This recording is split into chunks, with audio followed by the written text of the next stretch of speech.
And now, Mike's thoughts.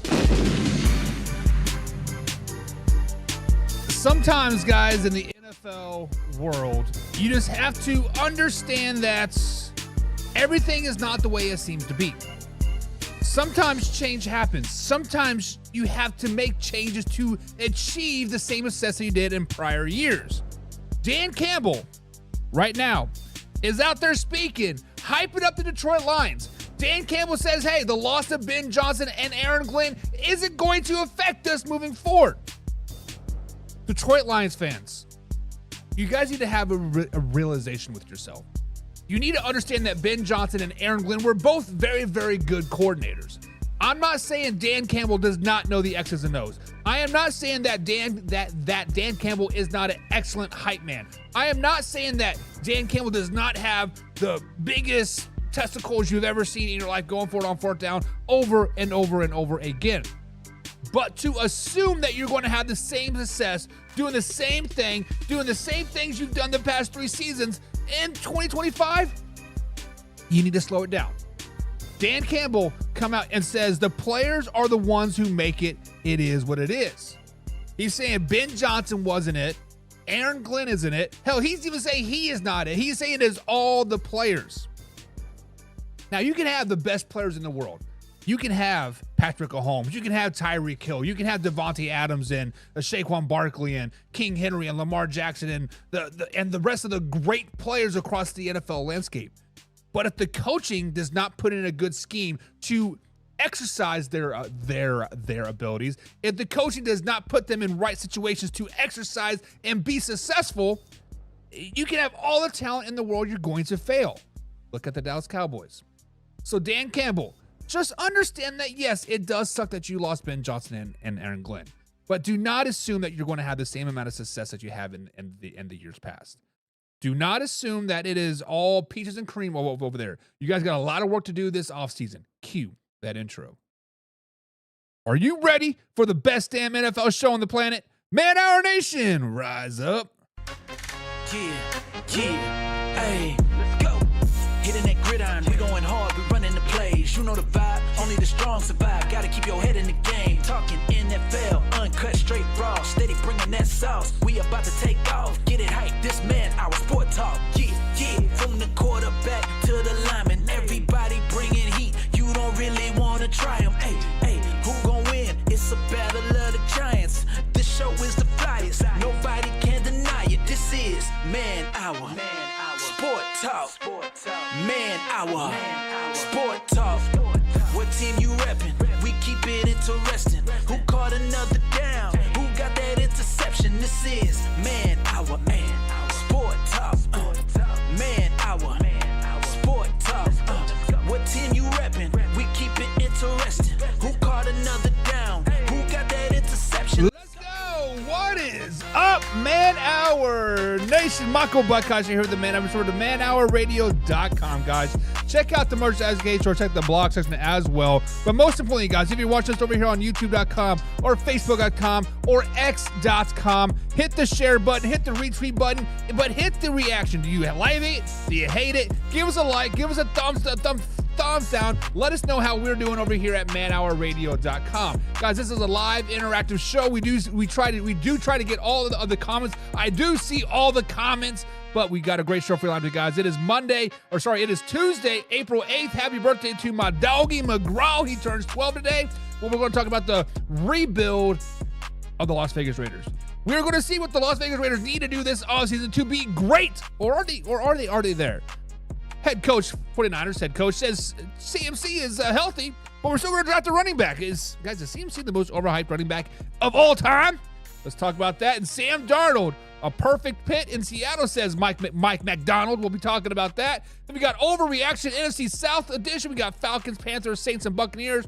We're going to determine if their win total is over or under the betting line. Of course, we got overreaction Tuesday. We're going to overreact to Stefon Diggs, Dak Prescott, and Bo Nix. Bust Bo Nix. Of course, you're going to end the show with a little bit of fact and a little bit of crap. We're going to talk about the biggest NFL draft bust of all time. We're going to talk about the 3 running back system there in New York that they plan to use, and Tutu Atwell. We're going to talk about the major success that Tutu Atwell should have in 2025. But before we get too carried away, guys, we got to welcome the Pigskin Pundits into the chat. We got to welcome the Pigskin Pundits into the chat, guys. If you want to be like them and be a Pigskin Pundits, get yourself some free merch, get free entry into all of our giveaways, behind-the-scenes footage, a little bit of this, a little bit of that.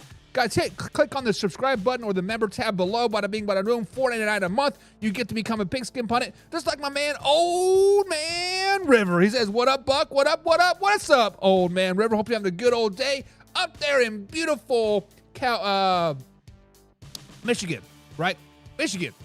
My grandma was from Kalkaska, Michigan. I about said Kalkaska. I love Kalkaska. I love Big Lake. I love Traverse City. I love everything up there. So what's up, Old Man River? And Old Man River says, slow it down, baby.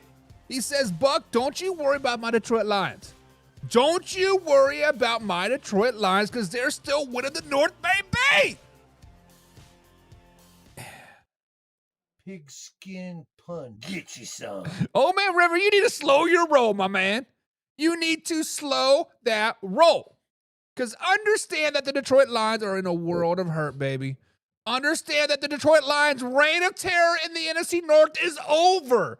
Understand that the Detroit Lions not only got worse on the coaching staff, not only got worse on the players aspect, but everybody else in the North has caught up to them, meaning the Green Bay Packers. They probably surpassed them.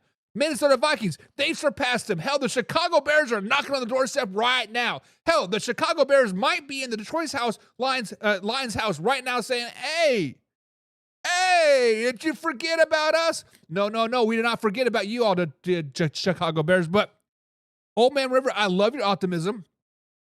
Detroit Lions fans, I love your optimism. Super Bowl, baby, right? Super Bowl or bust. Buck, Super Bowl or bust. We're winning the North. We're doing this is slow it down. It would not shock me one bit. It would not shock me one bit of in 2025 that the Detroit Lions' reign of terror is over. It would not surprise me one bit if the Detroit Lions miss the playoffs. It would not surprise me one bit if the Detroit Lions are fourth in the NFC North. It would not surprise me one bit if you guys are all of a sudden tired of Jared Goff and he gets traded to yet a different team and he has massive success yet again. The Detroit Lions had their little bit of glory. The Detroit Lions had their little bit of glory, and now it is over. Their reign of terror in Detroit is over. It is over. It is over. It is over.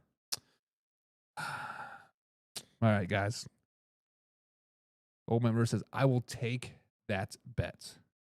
Old Man River says the Detroit Lions versus the field. Detroit Lions versus so Old Man River saying the Detroit Lions are going to win the NFC North. Old Man River says the Detroit Lions are going to make it to the playoffs. And Old Man River, once August rolls around, once we break down every single game and see how the schedule actually breaks out, we might have ourselves a bet. I would say we can shave our heads, but we already know that you're already bald.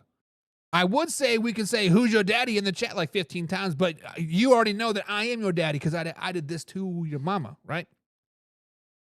But put that feather out and put it in your hat, and come August, Old Man River, we might have yourselves a bet.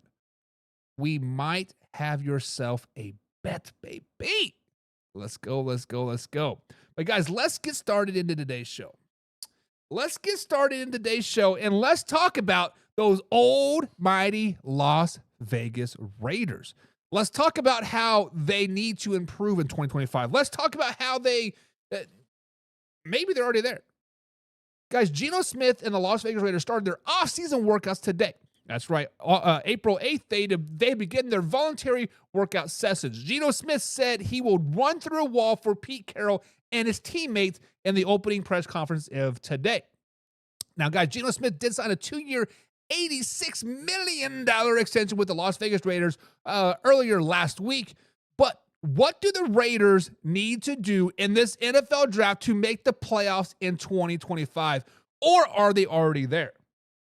Are the Las Vegas Raiders already there, a playoff team, or do they need to draft well? Guys, the Las Vegas Raiders are currently sitting 6th in this year's NFL draft. They're kind of in like a weird drafting order, right? Because with them bringing on Geno Smith, it gives them a need to draft or it gives them a chance to draft a need at 6 instead of a want, right? Now, they can want a quarterback. They can want this, but truth be told, if they're going to draft a quarterback at 6, it is going to be a reach. If they're going to draft a linebacker at 6, it is going to be a reach, right? When you are the Las Vegas Raiders sitting at 6, you draft the best player on the board at that particular time.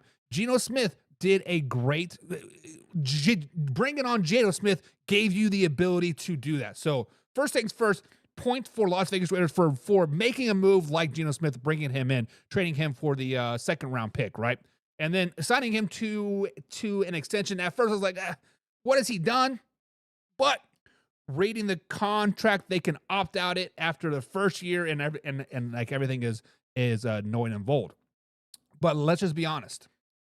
Let's be honest about ourselves about the Las Vegas Raiders. They have been bad. The Vegas Raiders, Oakland Raiders, LA Raiders, they have been bad. They have had one winning season the last 8 years. One. Not ties, not this, not 500. They had one winning season the last eight years. Simply put, the Las Vegas Raiders need some dogs.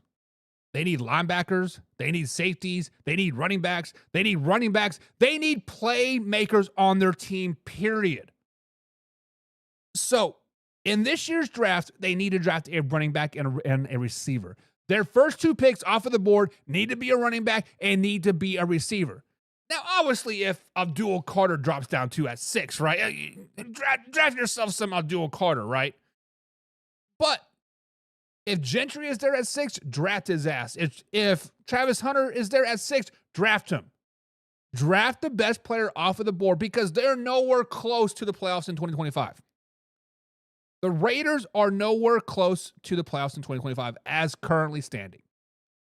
Let's call a spade a spade. They're not very good right now. Yes, Pete Carroll is a great coach. Let's not get that twisted. Pete Carroll is a great coach. Pete Carroll has turned teams around. He went to USC, turned that program around. He went to Seattle, turned that program around. But the drawback about Pete Carroll is he is not an instant fix type of guy. It takes time for him to rebuild, right? It takes time for him to get his guys into place and to put the system in there and then to excel. So all you Raiders fans that are hoping for a 1-year fix like Harbaugh did in LA, like Dan Quinn did over there in Washington, do not expect that. He needs his guys. He needs to put in his system. It takes 2-3 years down the road. And at that particular time, it'll be time for Pete Carroll to walk away from retirement because he's tired. Guys, the Raiders are just a terrible franchise. They're in a bad way, but they have an opportunity to nail this draft. They don't necessarily need to rebuild, but they need to retool. They need a running back, they need a safety, linebacker, and wide receiver. If they can handle those 4 positions in this year's draft and draft well, bada bing, bada boom, they may not be last place in the West.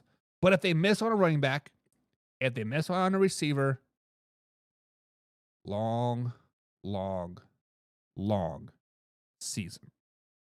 Old Man River says the Raiders are winning the West. And that is facts, Jack. Pigskin pun. Get you some. Tell me you're a fan of the Las Vegas Raiders without telling me you're a fan of the Las Vegas Raiders. Like, legitimately. What? Old Man River, you've been a pundit now for what, 1.5 years, almost 2 years, right? Have I been wrong once about the Las Vegas Raiders? Have I been wrong one time about the Las Vegas Raiders in the last 3 seasons? April 11th was a day that we started Man Hour in 2022. I told you how the Raiders were going to do then. I told you in 2023, 2024, and now going into 2025. I'm telling you, they're not a very good team as of right now. When we turn 3 years old in just 4 days, and we right yet again. And Old Man River says they need to draft that kid from San Diego State. The running back from San Diego State. What? You guys aren't high on Gentry anymore? You think Gentry's going to go higher than number 6?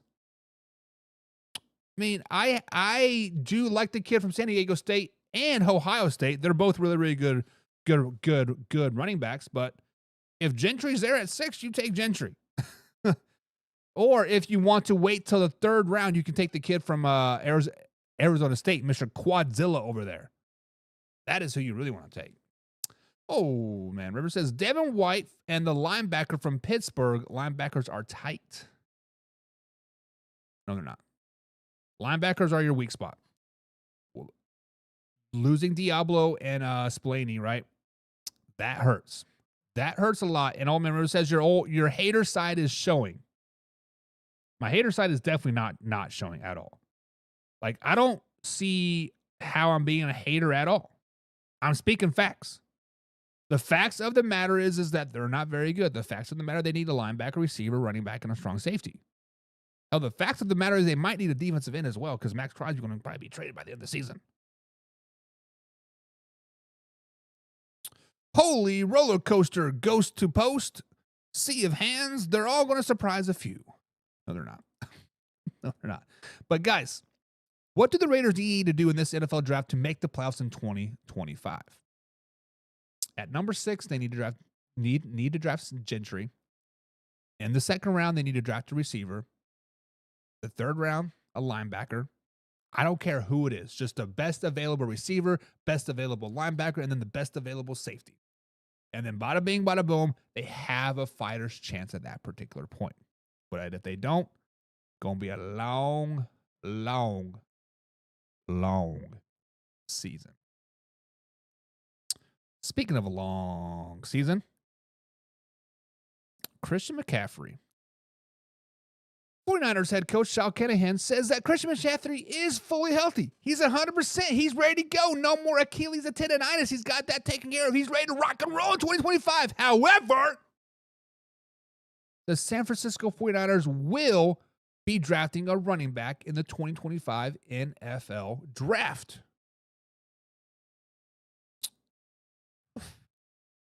Guys, when you hear this, when you see this, is Christian McCaffrey the most overhyped running back of all time? Like, legitimately. Is Christian McCaffrey the most overhyped running back of all time? Now, let's not get it twisted. 2018, 2019, Christian McCaffrey did his thing. He was the man, the myth, the legend in Carolina. He was a leading receiver. He was a leading rusher. He was a leading quarterback. He was a leading tackler. He did everything on that team. They were a pretty damn good team. But despite that, in 2018, rushing yards, he only had 1,098 yards with 7 touchdowns. In 2019, being the man, the myth, the legend over there, the end-all, be-all guy, he only had 1,387 yards with 15 touchdowns on the ground. Now, since then, he has just had 1,000-yard season, which was 2023, when he had 1,459 yards with 14 touchdowns with the San Francisco 49ers. Well, I guess technically back in 2022, he had 1,000 yards as well, if you count the 2 teams that he played on. He had 393 yards with the Carolina Panthers and 746 yards with the San Francisco 49ers back in 2022 when he did get traded midseason to the 49ers. But in his 8 years, he has only broken 1,000 yards 4 times total. 4 times total, he's broken 1,000 yards. He's broken double-digit touchdowns just twice. And he hasn't had back-to-back healthy seasons ever. He's always injured. Now, when he is in there, he does get his yardage. When he is in there, he does get his carries. When he is in there, he does average 14 or 4.7 yards per carry in his career. Never had over 5, never had less than 4. He gets in there and he gets 4 yards in a cloud of dust. That's what a running back is supposed to do. However, guys, Christian McCaffrey is the most overhyped, overrated running back of all time. It is simple as that. When he's in there, sure, he does great. When he's injured, he just the team still excels without him, but it just maybe not overrated, overhyped, but definitely the biggest what if, right? Maybe that's the word that we're looking for. Christian McCaffrey is the biggest what if. What if he was 100% healthy 2 seasons in a row? What if he was 100% healthy 3 seasons in a row? But you can put whatever label that you want on it. overhyped, overrated, what if, right? But the simple fact of the matter is, guys, is Christian McCaffrey is not the man, the myth, the legend. Kyle Shanahan is doing the right thing in San Francisco. Kyle Shanahan is doing the right thing by getting him some help. Hell, maybe they deploy the three running back system like they're doing over there in New York. Hell, maybe Christian McCaffrey could become a slot receiver. Maybe that will help him, I don't know, the longevity of his body a little bit.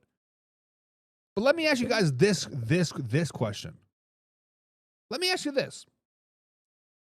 Let's sit down there and logically think. Will Christian McCaffrey be a San Francisco 49er past this season? Past the 2025 NFL season, will Christian McCaffrey be a San Francisco 49er? And I'm going to say no.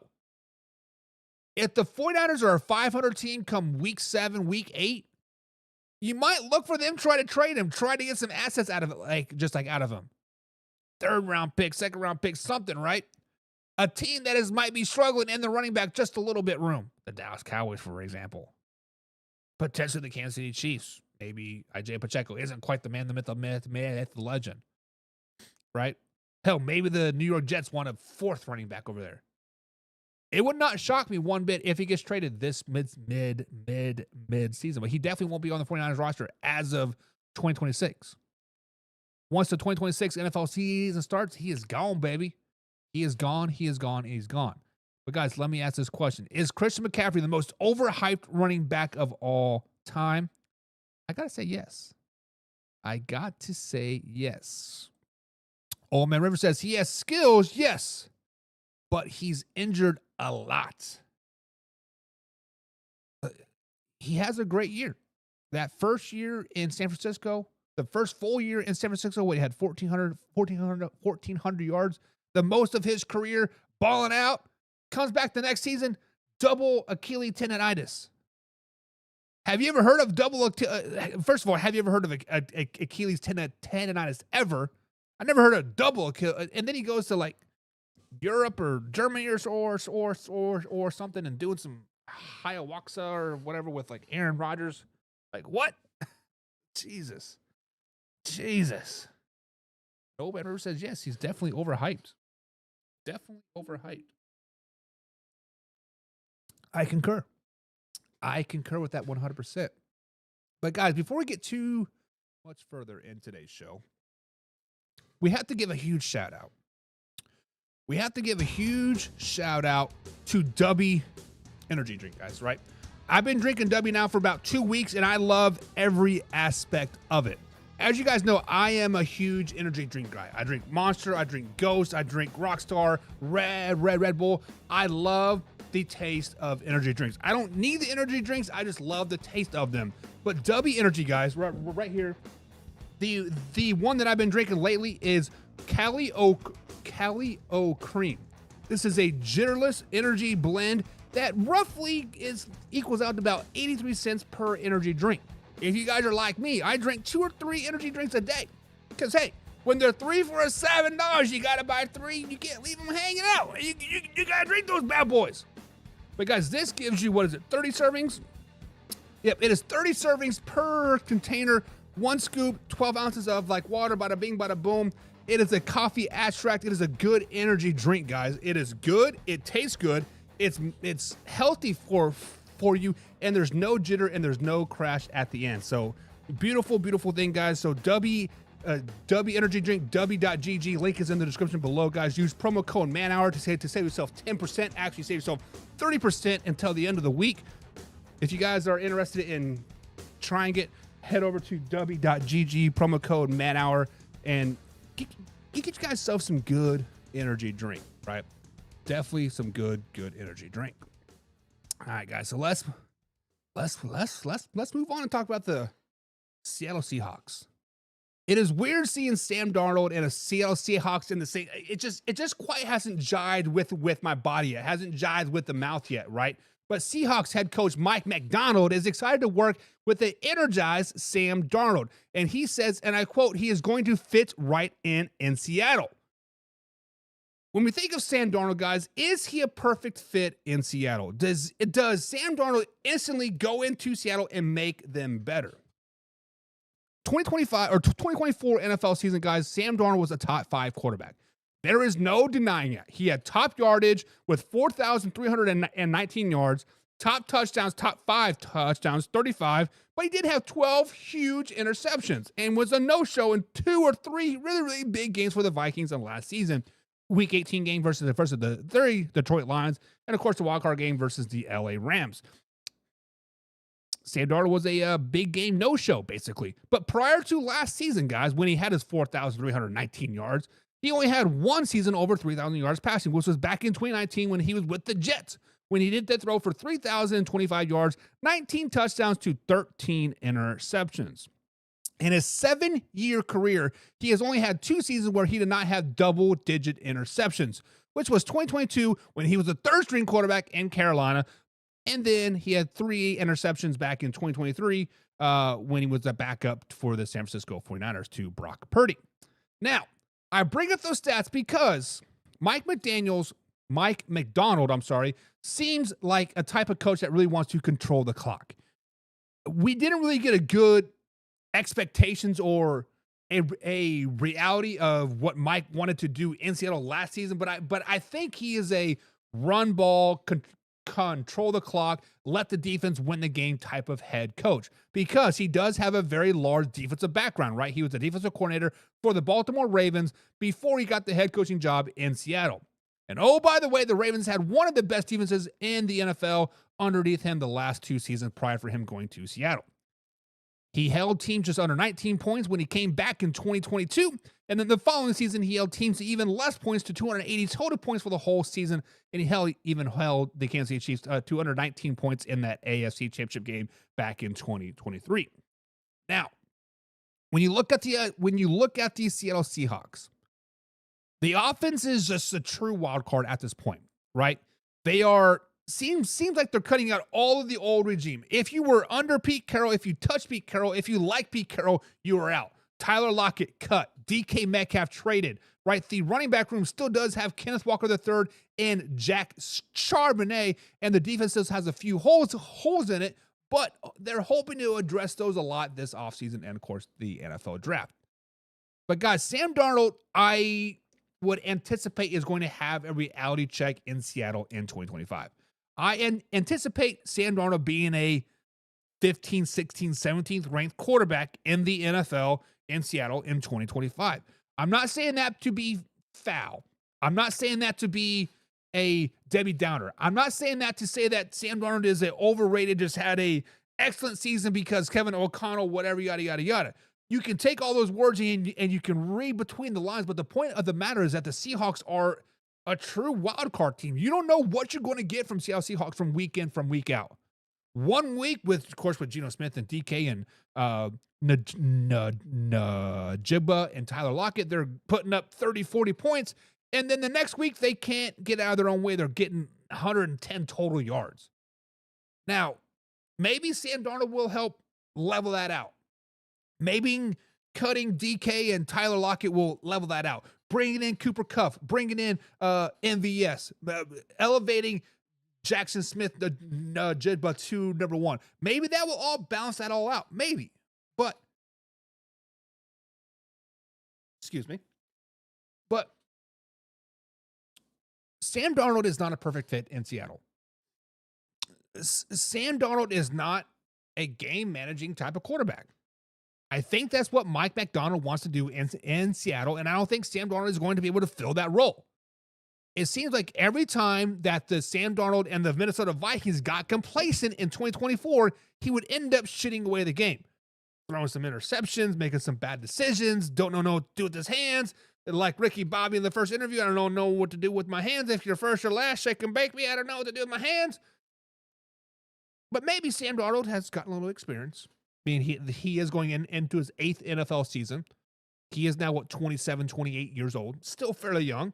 Still a lot of road ahead of him as a quarterback realm. And maybe he might be the guy down the road. But to say that 2025, the Seahawks are a playoff team, no. To say that the Seahawks are going to win the NFC West, no. To say that they're a above 500 team, probably not. I do like Sam Darnold from last season. with the Minnesota Vikings. But he's no longer with the Minnesota Vikings. He's no longer with the quarterback whisperer, Kevin O'Connell.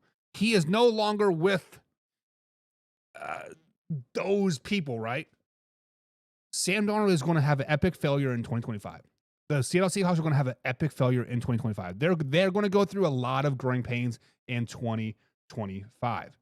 That's what it comes down to, and it is what it is, right? Old Man River says, under 500 club, mark my words for Seattle. No, he's the flavor of the week, and Seattle overpaid for him. One hit wonder. And to say that Seattle overpaid for him might be a little bit of a reach, Old Man River, right?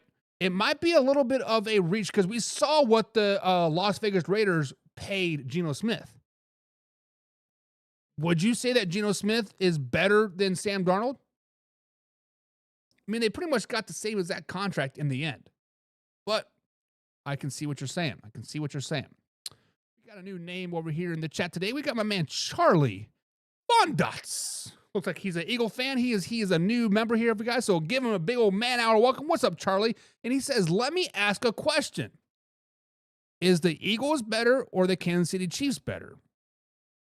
Well, if you're referring to 2024 NFL season, obviously the Eagles were better. But going into 2025, it is tough to say. We still need to see the NFL draft. But as of today, with all the offseason acquisitions and moves and signings and people getting a little bit older, I would say as of today, right now, the Philadelphia Eagles are still better than the Kansas City Chiefs.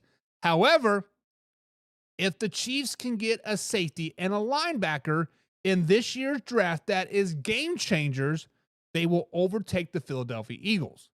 The Eagles lost a lot of depth, a lot of starters from last year's team.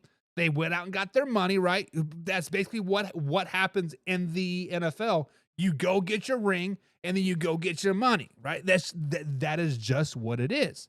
And the defense of the Eagles took a lot of shots, right? You had people go to Arizona, go to the Falcons, go to the Jets. Did one of them go to the Panthers, maybe? You guys lost a lot of players on the defensive side of the ball. The Kansas City Chiefs lost Justin Reed. That's a big loss. Also lost Gay at the linebacker ring. I want to say his name's Rudy Gay, right? It's definitely big losses. When you look at the Kansas City Chiefs side, right? Rashid Rice is presumably 100% and will be back in 2025, adding depth, adding experience to that wide receiver room. So it all depends on the draft. But as of today, April 8th, 2025 at 9:30 East Coast time, down here in Louisville, Kentucky, baby, home of the massive flood that's happening, crest at 60 foot. I'm saying the Philadelphia Eagles right now are better than the Kansas City Chiefs, but it is very, very neck and neck. Charlie says, but our defense got taken apart. Yes. And also you got to think of retirement too, because Brandon Graham retired too, right? It is what it is, right? But great teams know that people are going to come get their coaching staffs. They know that people are going to come get their free agents, right? And in the end, it is all about rebuilding. And the Eagles have 10 draft picks? Plus they had a lot of depth. And who is that linebacker? Dean, right? Freaking dog. Eagles will be okay. They will retool. They will reload. The general manager over there is doing great things. Nick Sirianni, I think, is finally off the hot seat. Finally got that monkey off of his back, making the fans a little bit more easy. So hey, we will see. We'll see. Charlie also says you are right about the Eagles players going to the Panthers. Yeah. You guys had what was it? Cardinals, Panthers, Jets. Did one of them go to the Falcons? It just seems like pretty much all, the Texans, right? CJ Gardner-Johnson went down to the Texas. It is what it is. Real McCoy. What's up, Real McCoy? Says Buck has big dreams about the Kansas City Chiefs. The downfall has started. Good luck. I mean, you're right, Real McCoy. You are 100% correct. I am a Kansas City Chiefs fan through and through. I like my Kansas City Chiefs, and I'm going to be like you. Real quick, I can't remember if are you a Texans fan or were you an Eagles fan? I can't remember for sure, but you want your team to do well. Old Man River wants his team to do well. Charlie wants his team to do well. Jim and John want their teams to do well. But the Kansas City Chiefs downfall may have definitely started. I think last year was a step in the wrong direction, right? Three-peat or bust, and we were just tired and like wore out. It is what it is. So can the Chiefs retool? Can they reload? Are they hungrier than ever? Potentially. At the same time, though, losing that Super Bowl makes it a very, very long off season. Losing a championship game sucks. Getting to that point and then losing sucks. That's why a lot of the time, teams that lose a Super Bowl do not make the playoffs the following season. Old Man River says, and neither have won a playoff game their hype decade. What the hell are you talking about, Old Man River? Somebody get this man a beer. He drunk. Charlie says Falcons one player went to the Jets, and I think the player went to Kentucky. Not for sure talking about. I don't think a NFL player can go back to college. But it is what it is. Charlie says there's only one person watching today. It happened, Charlie. We are kind of in the slow part of the NFL season, right? We're 2 weeks before the draft. There's not a lot of NFL news happening. We just got past the NCAA finals, and it is what it is. And Real McCoy says, I still appreciate you though, but listen, Real McCoy, I appreciate you, man. You are here every day, Monday through Friday with us, 9 p.m. East Coast time, just like Old Man River, just like Jim and John, right? You guys are here each and every day, but I appreciate you guys.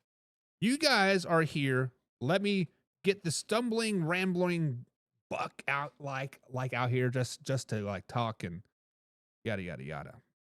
Oh. Old Man River was talking about Geno Smith and Sam Darnold. And he says neither of them have won a playoff game the hype decade. So, yeah. Geno Smith has taken the Seahawks to the playoff game, but they got beat. I don't know who they got beat by, but he didn't play well. So Charlie says, my question is, how do you get as famous? I'm not famous, buddy. I'm just a regular Joe Blow working a 9-to-5 job just like you are, man. But listen, it would be awesome to be famous, but we're famous people get put up on this pedestal and worship. Like, no, that's just silly. That's just silly at the end of the day. Nobody's better than you are. So don't get that twisted. But guys, it is time for a little over and under. Over and under, guys, is very, very simple. We go across the NFL landscape, and today we're in the NFC South, and we are looking at the betting lines. So we're going to go over, under wins for the 2025 NFL season.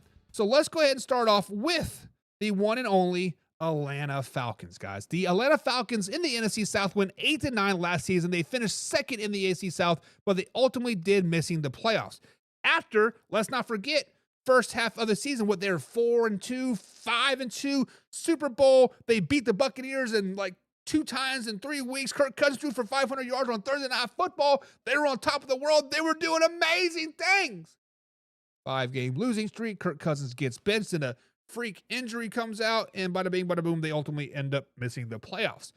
But the 2025 NFL season is here, and the betting lines are out for the Atlanta Falcons, and they are set to win 7.5 wins.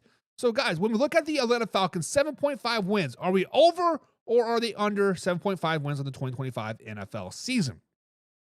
Guys, the Falcons are a dumpster fire of a team right now.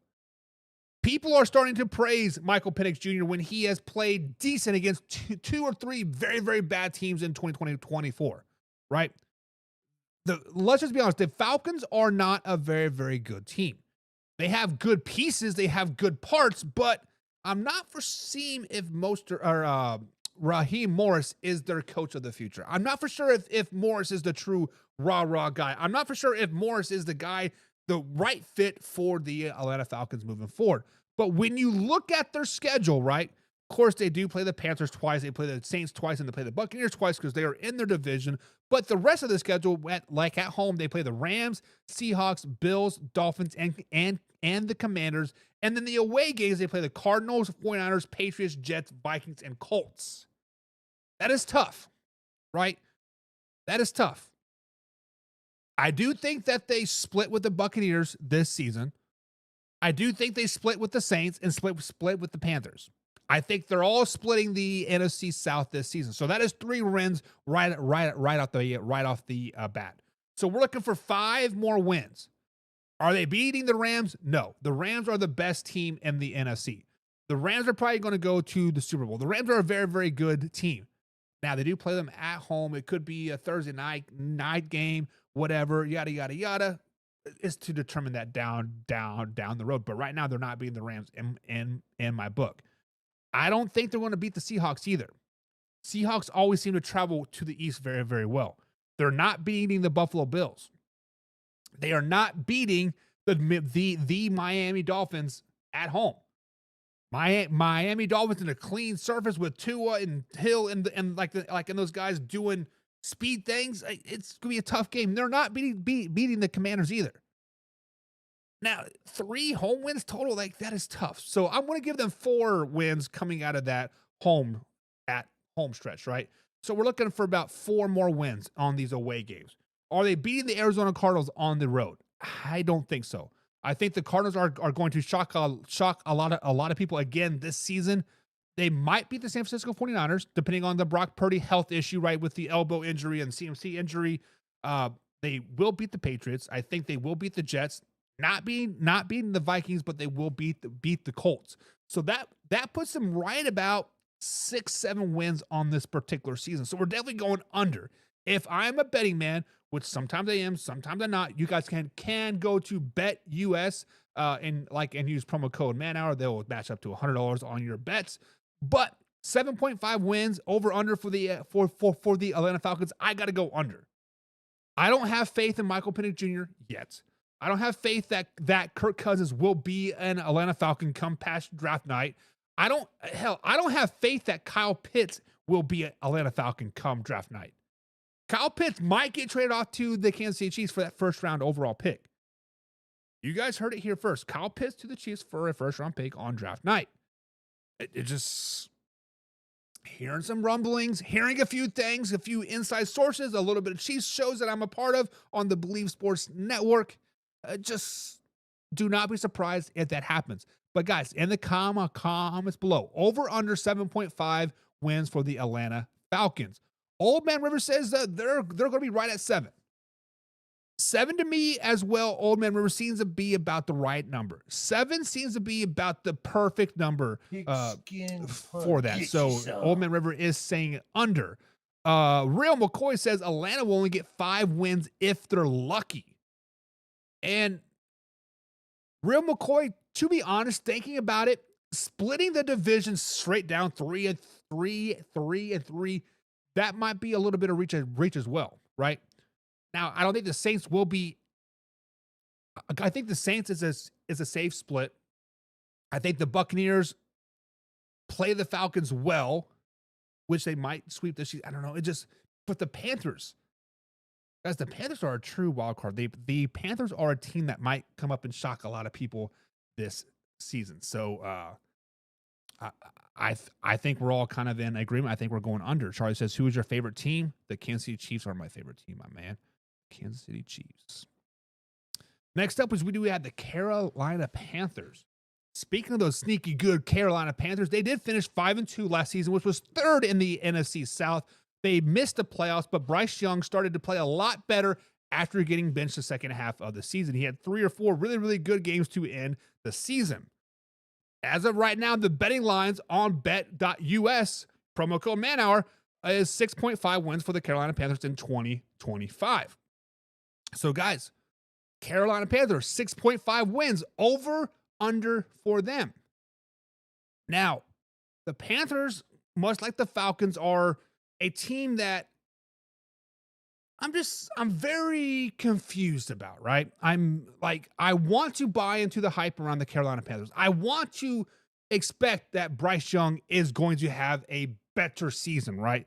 Finally have a second-year head coach and learning the system, a good offseason, and a little bit of momentum going into the offseason. However, they still play the Rams at home, the Seahawks at home, Buffalo Bills, Dolphins, and Cowboys. All very, very tough games. The NFC's kind of got a tough draw this season, meaning the AFC East and then the NFC West, right? So they play the Cardinals at home. I'm sorry, the Rams at home, which is a loss. They play the Seahawks at home, which is a toss-up game. So let's give them that one game. They're not beating the Buffalo Bills. They're not beating the Cowboys. They're not beating the Miami Dolphins.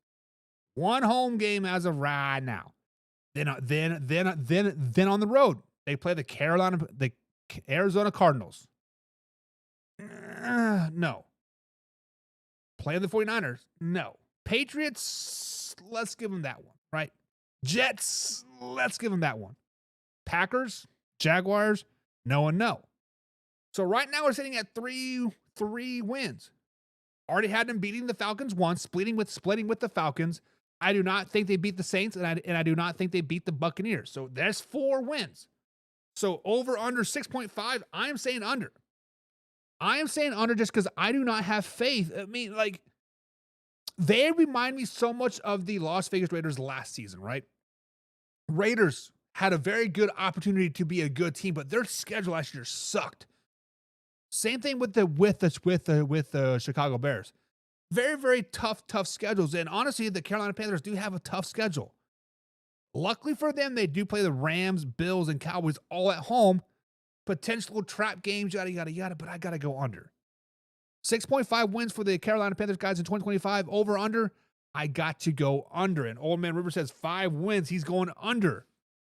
What is their schedule? Schedules are not officially out yet, but we do know who they play, right? They play the Rams, Seahawks, Dolphins, Bills, and Cowboys all at home. And then they play the Arizona Cardinals, 49ers, Patriots, Jets, Packers, and Jaguars on the road. Of course, they got the Falcons, Saints, and Buccaneers both on the road and at home as well. So I believe the schedules come out. Is it early or mid-May is when they officially come out? And then that's when June, July, and August, that's when we start breaking down each team going through the NFL schedule moving forward. Next up, we do have the New Orleans Saints. The Saints also finished 5-12 last season, 4th place in the NFC South. They started off hot. Back-to-back games, where they had like 96 points in the first 2 games of the NFL season. It was the first time they did that since they won the Super Bowl. People were talking about Super Bowl. Derek Carr's the man, the myth, the legend. Everybody was on the New Orleans Saints, and then they come back, crash back down to reality. Injuries started to add up. Derek Carr could not stay on the field, and then of course there were a lot of changes, aka firing the head coach middle of the season. But as of right now, the New Orleans Saints are projected at 6.5 wins in 2025. So, guys, over under 6.5 wins for the Saints going into the 2025 NFL season. Much like the other teams here, right? At home, they play the Arizona Cardinals, San Francisco 49ers, the Patriots, Jets, and the New York Football Giants. Then on the road, they play the Buffalo Bills, Bears, Rams, Dolphins, Seahawks, and Titans. Of course, they play the Buccaneers, Panthers, and Falcons in their division as well. I do think the Saints split with everybody in their division, and so that gives them 3 wins right there off of the bat. Now we're looking at 4 more wins to get over that 6.5 wins. Are they beating the Arizona Cardinals at home? Caesars Dome, Metrodome, or the Caesars Dome in New Orleans is a tough place to play. I think they do beat the Arizona Cardinals, giving them that 4th win on the season. I do think that they are going to battle the San Francisco 49ers in the Caesar Dome, but they're not going to beat them. They will beat the Patriots, and they will beat the Jets both at home. Right now, we're sitting at 6 wins. The Giants is a true wild card. The Giants are a team, guys, that has a really good defense, and they have a really good direction, a really good vibe going into 2025. But I think the Giants shit the bed at Caesar Sports Dome, giving them the Saints right now 7 wins on the season. So I had to be the Cardinals, 49ers, Patriots, Jets, and Giants sweeping their opponents on the at home that are non-division. Now on the road, they're not beating the Buffalo Bills on the road. They're not beating the Chicago Bears on the road, or the Rams, Seahawks, but they might beat the Titans. So over under 6.5 wins, guys. If you are a betting man, I would be betting the over on the New Orleans Saints. I can see them getting 8 or 9 wins in the 2025 NFL season, and I think that they got the right guy finally at the helm. Derek Carr is back healthy. Taysom Hill is finally just kind of a thing in the past. As long as they nailed the draft, they will be A-okay. And I think 9 wins is about plausible for them. Next up is we do have the Tampa Bay Buccaneers. Tampa Bay Buccaneers finished 10-7, first place in the NFC South with a wild card loss to the Commanders in the 2025 NFL playoffs. Now they are projected at 9.5 wins this particular season. Of course, they do play the Saints twice, Panthers twice, and the Falcons twice. I do think that they go 4-2 in the division, with losses to the Falcons and the Saints moving forward. So right now, we're looking at about 5 or 6 wins in non-conference games. They do play the Eagles at home, 49ers, Patriots, Jets, and Cardinals all at home. Now on the road, they play the Rams, the Seahawks, Dolphins, Bills, Lions, and Texans. That is when it starts to get tough, right? Eagles. The Tampa Bay Buccaneers have owned the Eagles as of late. They beat them earlier this season. Earlier in 2024. They beat them in the playoffs 2 seasons ago. The Buccaneers seem to have the Eagles number as of late. Now, will the Eagles be on a revenge tour? Will the Eagles be on cloud 9 that they're just rolling through everybody? I don't know, but I do think the Buccaneers beat the Eagles on the road. That gives them 5 wins, or at home, I should say. I think they beat the 49ers. I think they beat the Patriots. I think they beat the Jets. And I think they beat the Cardinals all at home. Right now, we're sitting at 9 wins. Now, we look at the Rams. I don't think they're beating the Rams on the road. I don't think they're beating the Dolphins on the road. Not beating the Bills. Not beating the Lions. Texans and Seahawks are a true toss-up. You're like, what do we do there? I do think they pull out a game versus the Texans and or the Seahawks, giving them 10 or 11 wins on the season. So therefore, I would have to go over the 9.5 wins of the 2025 NFL season. So at bet.us, promo code ManHour, guys, over under 9.5 win for the Tampa Bay Buccaneers. I'm going over on that, and Old Man River is with me on that. He's saying 10 wins. 10 wins. I like it. I like it. I like it a lot.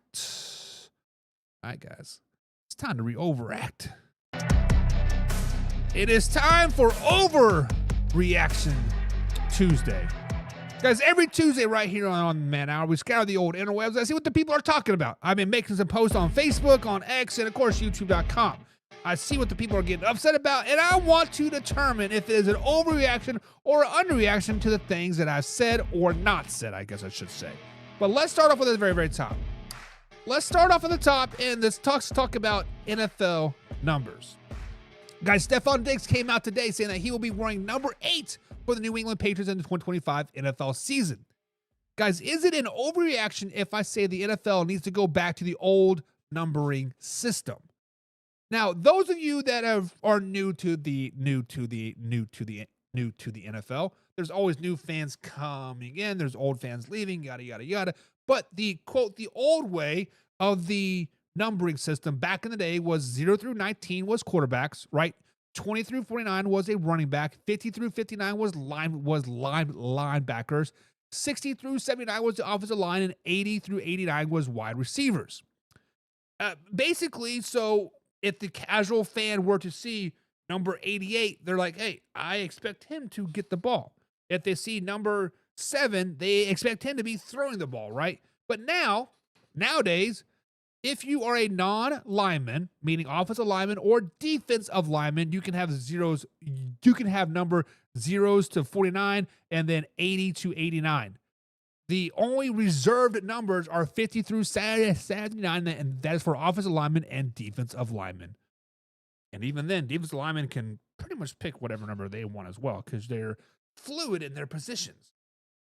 But guys, is it an overreaction if I say that the NFL needs to go back to their old numbering system? I hate NFL numbers right now. I hate high school numbers. I hate college numbers. The great thing about the NFL was that it was easy for the average viewer to watch.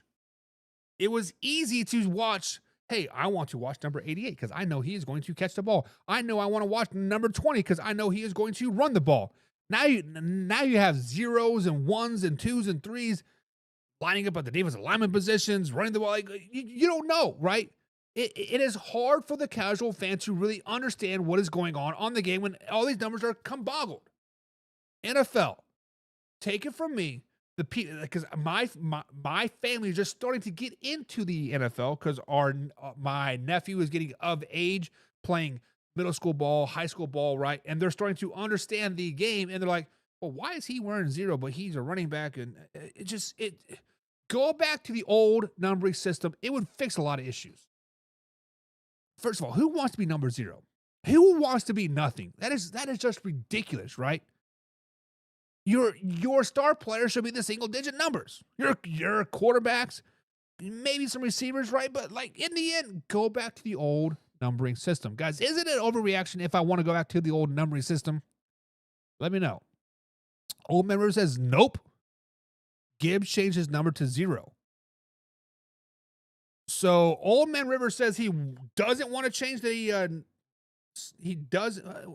What do you say note for? First of all, who cares about Jahmyr Gibbs being number 0? It's stupid. Who wants to be 0?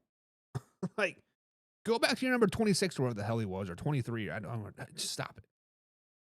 Real McCoy says it was way better the old way by far, and Real McCoy, I am with you.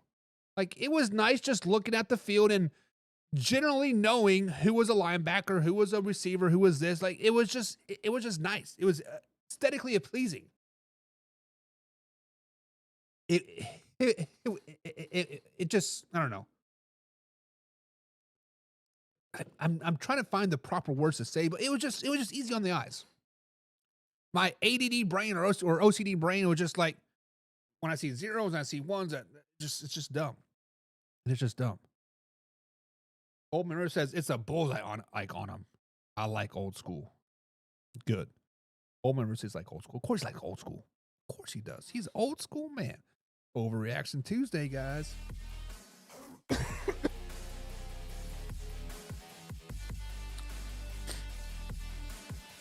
Next up on Overreaction Tuesday, we got to talk about the man, the myth, the legend. We got to talk about the top 5 quarterback himself, Mr. Dak freaking Prescott, guys.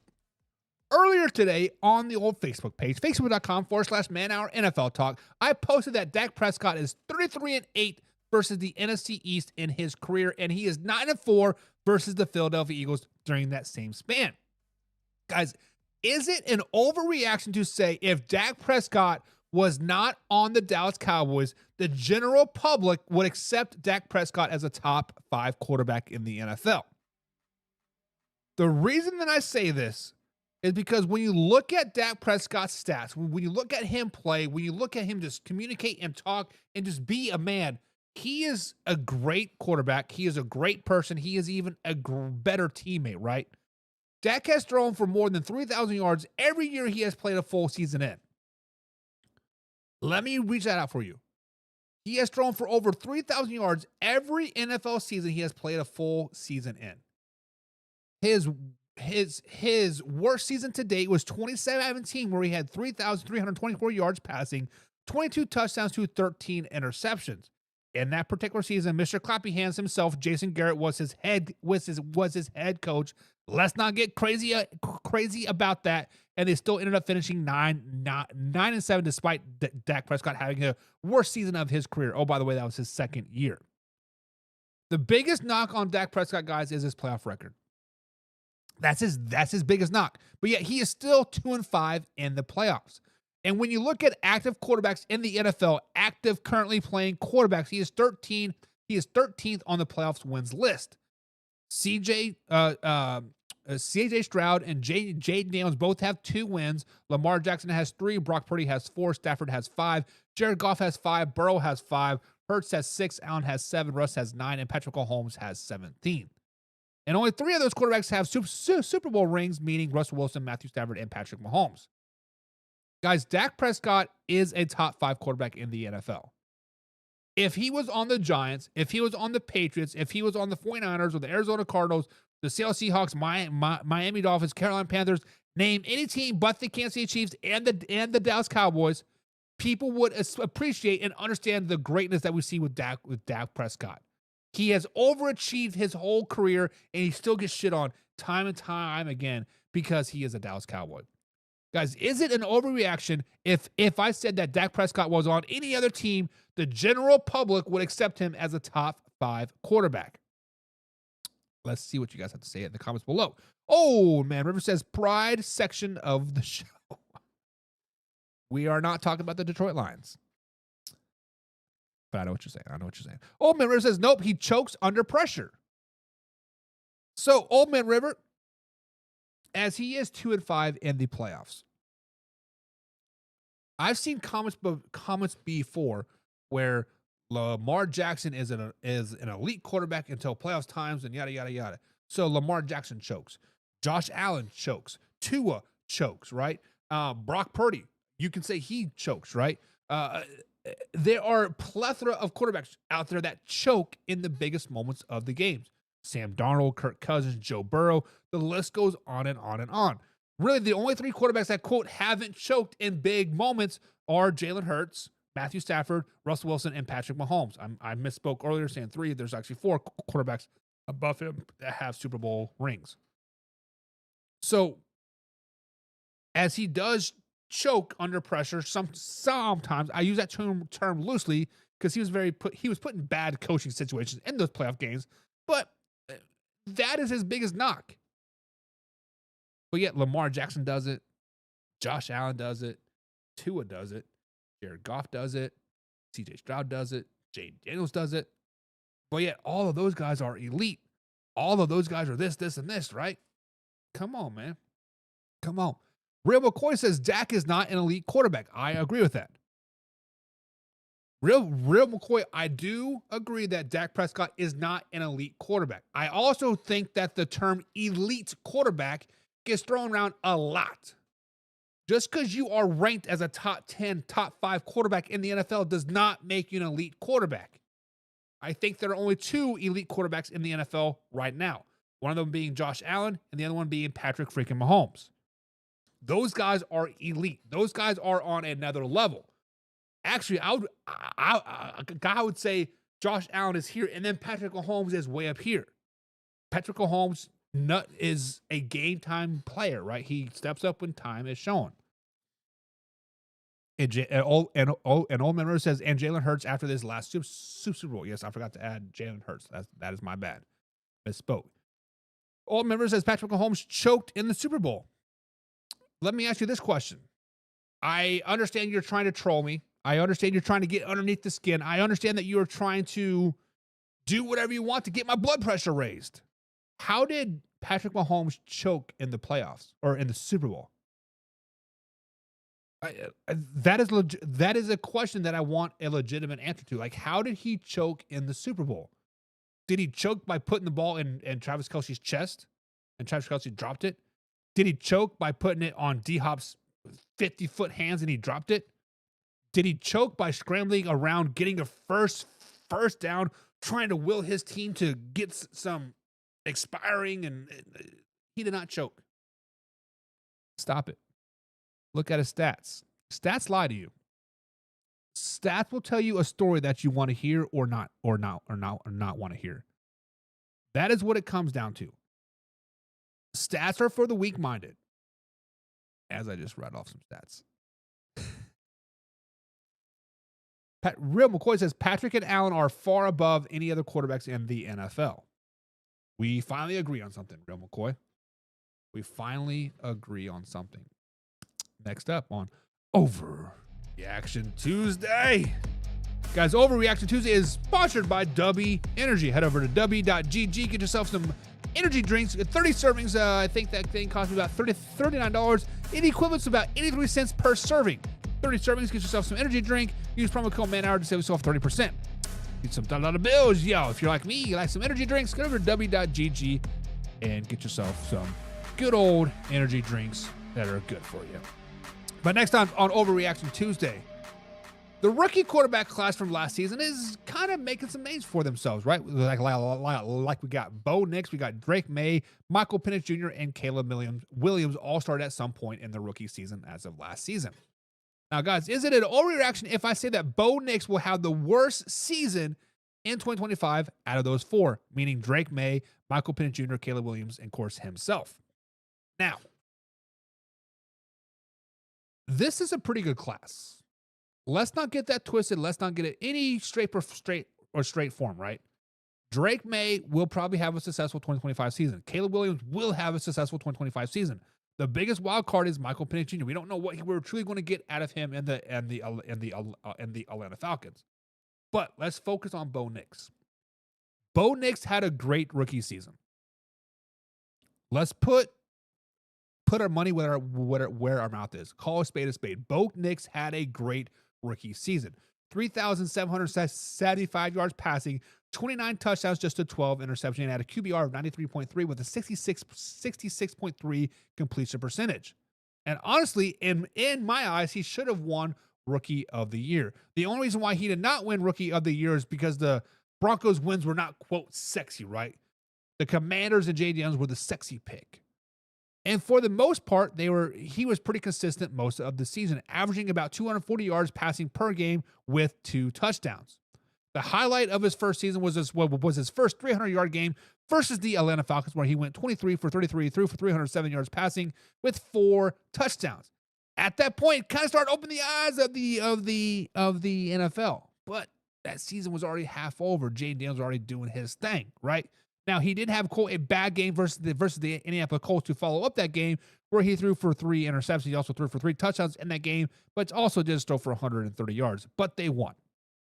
He did cap off another 300-yard game, 321 yards games to be exact, versus the Kansas City Chiefs in the regular season finale, Week 18, with a 38-0 win over the Super Bowl runner-up, and he did have 4 touchdowns. Of course, there was a backup, sure, but it was still very, very impressive, throwing against 321 yards for 4 touchdowns versus the Kansas City Chiefs, or just any NFL team in general. I don't care if it's backups, third stringers, or starters, are still NFL players. Now, Caleb Williams will probably have the best season out of all of them put together, meaning Michael Penix Jr., Drake May, and Bo Nix. He has a new head coach, new offensive coordinators, the right pieces around him. The sky is the limit. Drake May should be better, but Michael Penix Jr. is the biggest unknown at this point. Guys, the point is that Bo Nix may still have a 3,000 yard season. Bo Nix still may go out there and have 29 touchdowns. But Caleb Williams is going to probably have 35. Drake May might have 30. Hell, Michael Penix Jr. might be the next 30 for 30 club, right? Bo Nix will be the worst quarterback out of those 4 in the 2025 NFL season. That is no knock on him. It is what it is. This rookie class from last season is pretty damn good. And oh, by the way, we didn't even include Jaden Daniels in there. They are pretty good. But I think he will have the worst season out of those 4 in 2025. Therefore, let me know. So, guys, is it an overreaction if I say that Bo Nix will have the worst season in 2025 out of those 4 players? Old Man River says he will get better if he stays healthy. I'm not saying he won't get better, but I wonder if he's already tapping out his potential, right? Drake May, a lot of room to grow. Caleb Williams, even more room to go. Michael Penix Jr., I don't know. Those 3 games, it's kind of hard to judge him, but he will definitely get better, but he will still have the worst season, I think. Real McCoy says last year's rookies far and beyond this year's rookies quarterbacks, hands down. Hands down. Cam Ward is not going to do what Jane Daniels did. Shedeur Sanders is not going to do what Bo Nix did. Jackson Dart isn't going to do what old Drake May did. It's just not going to happen, right? Old Man River says, I think he will be near the top. Peyton was a good quarterback. Sean Payton is a great coach. Great quarterback coach, great head coach, great X's and O's coach, great motivational guy, right? And I do love how Bo Nix kind of challenged Sean Payton toward week 6 or week 7, I think, when he kind of started to come out of his shell. Bo Nix, but I think he's reached his potential, honestly. I'm not trying to knock the guy. I'm just saying it is what it is. It is what it is, baby. All right, guys, let's move on over to a little bit of fact. We don't want that music. We want this music. A little bit of fact or crap, guys. We're going to end today's show with a little bit of fact and a little bit of crap. Fact or crap, guys, is very, very simple. You can sign on the old interwebs at x.com. You can follow me at manhour_buck at x. And I see what the people are talking about. I engage in some healthy trolling. I engage in some friendly banter. I engage of ultimately pissing people off. But then, out of those conversations, I bring to you guys a little bit of fact and a little bit of crap, and we determine if something is indeed a fact or a crap. So, guys, let's start off the top. The NFL draft, guys, is quickly approaching us. We're less than 2 weeks away. Actually, a little bit more than two weeks away. But we have to look back of past drafts, the past draft busts per se. From Ryan Leaf to Jamarcus Russell to Trey Lance, right?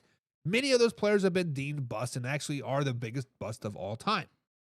But guys, is it fact or crap if I say that Trey Lance is the biggest bust of all time? NFL bust. Before we determine if Trey Lance is the biggest bust of NFL ever, we have to go back through his history. Trey Lance just played 19 games in college, guys. Just 19. He was 17-0 as a starter with a 16-0 record in 2019, and then he was 1-0 in the 2020 COVID season, which they only played South Dakota State that particular season just to get some film out on Trey Lance, basically what it comes down to. In his college career, he threw for 2,947 yards, 30 touchdowns, just to 1 interception. That 1 interception, when it did come during the COVID year when they played South Dakota State. I don't forget what rivalry game that is, but they did ultimately win that game. Most experts out there had Trey Lance going in the mid to late first round, if not the second round, in their mock drafts. But the 49ers shocked the world by drafting him not only early, but moving up to number 3 and giving them the farm and the house to move up to that spot. So San Francisco 49ers jumped up, 6-7 spots to number 3 to draft Trey Lance in the end. Now, his rookie season, Trey Lance did see some action week 1 where he threw a 5-yard touchdown pass to a wide-open Trent Sheffield. Sky's the limit, baby. He's looking awesome, right? Then he's seen some more time in week 3 versus the Green Bay Packers. He took 2 snaps and scored on a rushing touchdown on his second play from scrimmage. Week 4, he's seen some real action when Jimmy G did go down. He threw the ball 18 times for 157 yards. He was then named starter the following week, back in week 5, but that is when he injured his knee. Once he was back from injury and in week 11, he did not take a snap the final part of the season where he was second string for the rest of the season. Now, in 2022, he was named starter over Jimmy G, but he broke his ankle just 2 games into the NFL season. 2023, he was named the third string quarterback behind Brock Purdy and Sam Darnold, where he was ultimately traded to the Dallas Cowboys, where he's seen little to no time, and now he is a third string quarterback on the LA Chargers. In his total NFL career, he has 1,063 yards passing, 5 touchdowns to 4 interceptions. So when you see the history of Trey Lance, guys, fact or crap, is Trey Lance the biggest NFL bust of all time? Now, I can see why people want to call him a bust. I want to see people why they think like the 49ers moved up to get him. They made a reach and they made him a 3rd overall pick, right? The 2nd highest drafted quarterback for the 49ers since like Alex Smith. He was supposed to be the man, the myth, the legend, but ultimately he never really had a shot, right? His rookie season, he hurt his knee, right? He played decent in the time that he was in there. A couple rushing touchdowns, a couple passing touchdowns, but ultimately did get hurt. Second season, two games in, he broke his ankle. Brock Purdy came and shocked the world, Mr. Irrelevant, right? But guys, I think this is a crap. I think this is a crap. Like Trey Lance is definitely not the biggest draft bust of all time. And honestly, I wouldn't even call him a draft bust. If anything, the 49ers effed up the draft. If anything, the Cowboys effed up by not giving him a shot. If anything, the Chargers will probably F up for not giving him a shot. I feel like if Trey Lance would get a true shot, a true NFL shot with the team around him and say, you are the keys to the kingdom, he would not disappoint. But I'm saying it is a crap. I do not think that he is the worst draft bust of all time. What do you guys think? Oh, man, remember saying crap. Real McCoy says Trey Lance may not be the worst, but he's right up there. Okay. Oh, man, remember says Frank Tankerton and Tommy Kramer are two of the biggest NFL draft bust. But I definitely have to say Ryan Leaf is probably the biggest NFL draft bust of all time. All right, guys. That is it for today. That is it. It's been real. It's been fun. I got to go celebrate a birthday. Be out. Hey, now it's time to take off. Gotta keep it live and raw. Better stay tuned in. Man, our NFL talk. I know that you ready for more. They on the field, ready for war. Who's in the lead? I'm checking the score. We about to do it like